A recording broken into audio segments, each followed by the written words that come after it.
Now the game is in the hands of the men. Men like Jim Brown, the greatest running back of all time. He was bigger and faster and stronger than everybody on the field. Considered by most experts as the greatest fullback ever to play the game, Jimmy's harder to bring down than a wild steer. As enormously gifted as he was as a physical entity, his mental approach to the game was even greater. Very smart.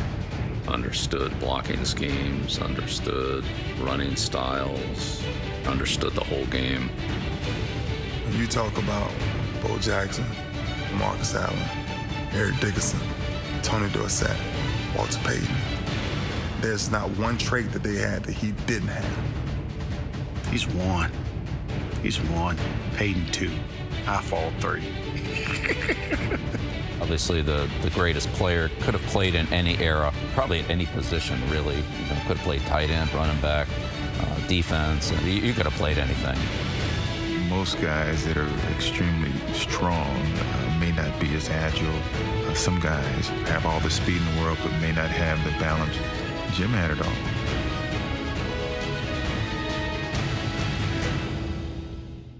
For more on his great football career, along with his wife Dee, the owner of the Cleveland Browns, Mr. Jimmy Haslam.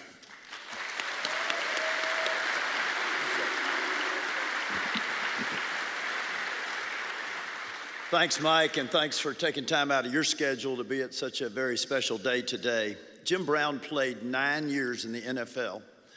8 of those 9 years, he was all-pro. He never missed a game, guys, in 9 years, never missed a game.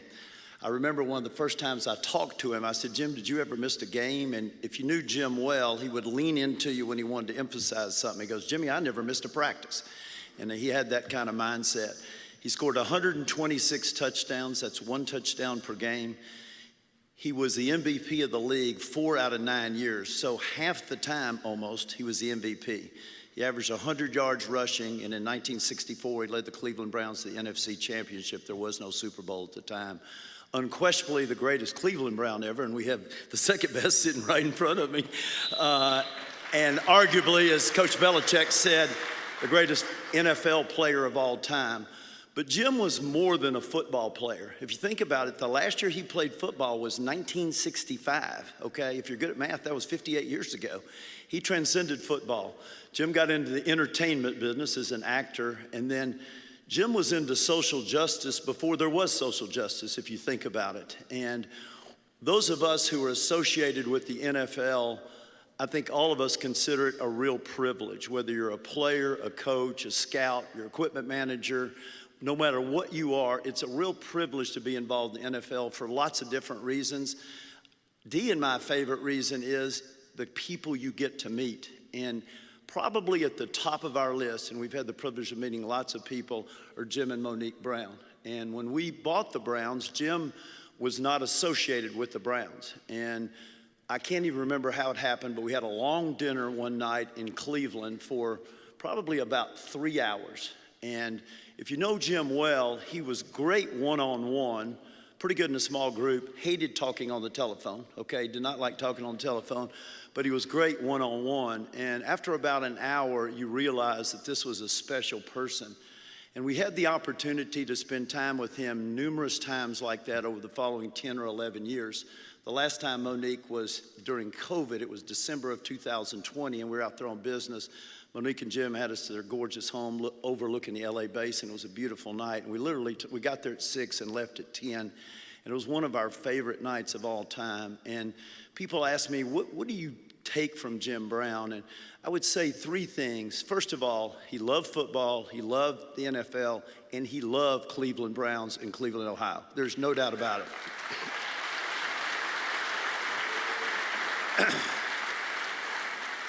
And what makes that interesting is he only lived there for 9 years of his 86 or 87 years, right? He lived in California more than everywhere. But Cleveland was special to him. Not just the Browns, but the city of Cleveland, Northeast Ohio was really special to him.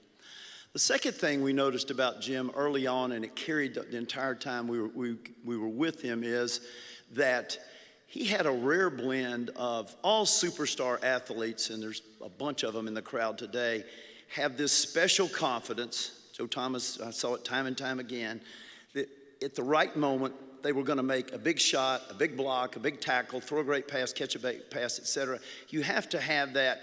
It's not arrogance, but it's supreme confidence that I can do this, I can beat the individual across from me. And Jim definitely had that, okay? And I remember one time, and he carried it his entire life. I remember 2 or 3 years ago as he was starting to slow down physically, he loved golf. And I said, Jim, I said, you still play golf? And he shook his head and he said, I can't hit the damn ball out of my shadow. And he was just kind of going like this. Then he had that little gleam in his eye. If you know Jim, he would get, and he leaned into me. He says, but if it's a $150 Nassau and it's on 18 and you need a 10-foot putt, call me. and that was Jim. And I also saw the humility. Jim worked with us for 11 years, I think.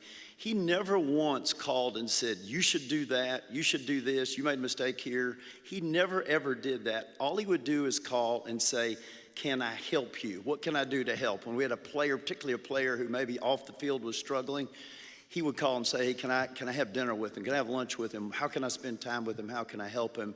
And he had that kind of humility that is rare that you see with people with supreme confidence. So he's a rare blend of that. And I remember the first night we were talking, and we really didn't talk about football any, and I said, Jim, when did you retire from acting? Now, I've known him for maybe 45 minutes. He started laughing. He says, Jim, you don't really retire from acting. They just quit calling you. And just laughed, and he thought that was hilarious. But he was a guy that could also laugh at himself, okay? And then finally, what I would say is, Jim had a supreme ability to bring people together. And if you think about, and I'm sure he and Monique talked about this before he passed, think about the people he's invited to speak today, okay? One of the great players of all time, Ray Lewis, who Jim respected a lot, not just as a great player, but as a great person. And Ray, I'm sure he told you this, but I used to say, Jim, who's gonna like take your role when you're not here? And he goes, Ray Lewis, without hesitating. Thought the world of Ray Lewis. Bob Arum, for those of us who grew up in the Ali Frazier era, I went to all 3 fights with my dad at the Knoxville Coliseum, closed circuit, and he understood entertainment and sports and how those coexist way before anybody else did. And at 91, soon to be 92 years old, he's still promoting fights. He's promoting one in Riyadh, Saudi Arabia with Tyson Fury in October, still tremendous energy. But another great friend of Jim's, Rock Johnson. Most of you probably don't know that name. Rock was in jail for 19 years. Now, to put it in perspective, when he got out, he was 33. So y'all can do the math. He said, I was headed right back to jail, and somehow Jim Brown called me over to his house. I won't describe the conversation like Rock described it to me, but it was a pretty heated conversation. He single-handedly turned around Rock's life. Rock now works with people who have either been in prison or are in danger of going to prison, and he actually ran Jim's organization, American, for many, many years. People don't know that kind of thing about him, okay? John Wooten, his lifelong friend, blocking mate as a guard, probably best friend he had, I'm guessing, unbelievable person, cares deeply about Cleveland, but also cares about people and players. And then, of course, his lifelong love, Monique. So just a unique group of people that probably only Jim Brown could put together. And I would say this in closing, that as good as football player as he was, and he was obviously unbelievable, what he did after his career, I think transcended that and far surpassed his great career. And Jim had an unbelievable gift of bringing people together. Dee has in her office in Berea, where we practice and work, a picture of the Cleveland Summit. And there were about 10 individuals in there, and I can't remember them all. Some of them wouldn't know, but it was Muhammad Ali, it was Bill Russell, it was Kareem Abdul-Jabbar, it was Jim Brown. And he brought them together during a period of great civil unrest, not to a bunch of hullabaloo. There wasn't a bunch of stuff going back and forth, but hey, how can we get this country to work better together? How do we get whites and blacks to focus better together? That's the kind of guy Jim Brown was, and the country is much better, of course, to have Jim Brown as a football player, but more importantly, the man. So Monique, thank you very much.